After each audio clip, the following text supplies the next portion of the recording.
Oil prices are trading at a 9-month high.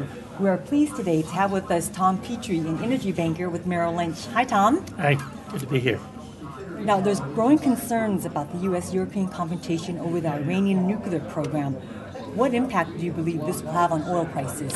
Well, the Iranians have moved to be preemptive. I mean, it's ironic that there's an embargo that the Europeans wanted to phase in, and the Iranians have decided, well, if you want to phase it in, we'll make it easy. We'll preempt you and start cutting you off.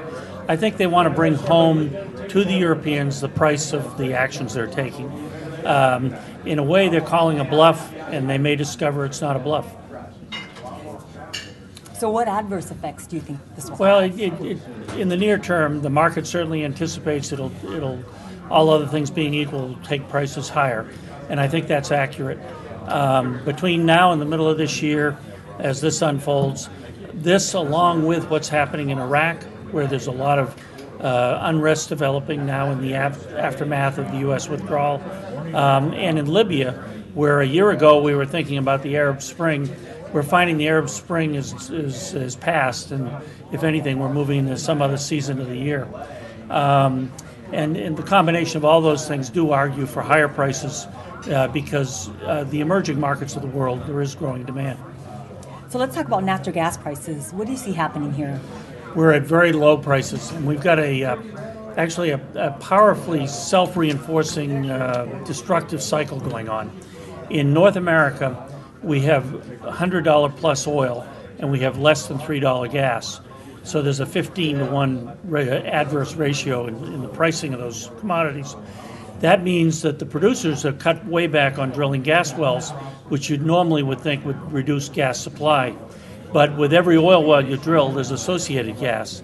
And therefore, we're still adding to the gas surplus because of the high price of oil. And that says we could very well see $2 or slightly lower price gas this fall during the slack demand months. And what are your views on the U.S. exporting liquefied natural gas? Well, that's one of the longer-term solutions. The first availability of a capability to export gas will come in late 2015-16. And that's a 2 billion cubic foot a day export facility right on the Texas-Louisiana border. In total, there are announced plans to have about 10 billion cubic feet of export capacity. That'd be about a sixth of the total producibility today in the U.S. That would be very meaningful in terms of providing a pressure relief valve for natural gas and begin to take prices higher. But it's in the second half of this decade that that'll occur. And if you could tell President Obama one thing to include in his energy policy, what would it be and why? Well, I think greater clarity on fracking is clearly needed. There's a lot of confusion out there right now, a lot of concern that fracking, which is one of the key technologies to developing new gas supplies and new oil supplies, needs to be clarified as to the policy approach. There's a lot of fear that the EPA will take over regulation and will dampen the use of this technology, and that would be unfortunate. The President, in his State of the Union address, was very clear in taking some credit for better producibility of oil now, but hopefully it's not just lip service, and clarity on fracking would help provide that issue. And Tom, finally, what is your view on the Keystone pipeline?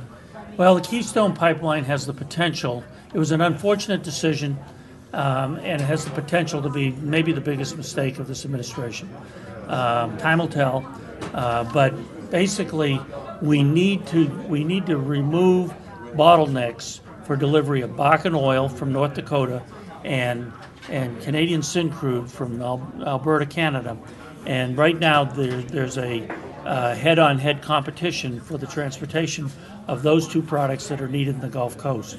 XL Pipeline ended up being probably a political decision because there is environmental opposition. And at this point, we're back at square one. But somehow, if it could be expedited to review the new course for that pipeline and its approval, it would be a big step in the right direction. Well, Tom, it's been a pleasure having you here, and we really appreciate your insight. Thank you very much. Good to be here, Quinn.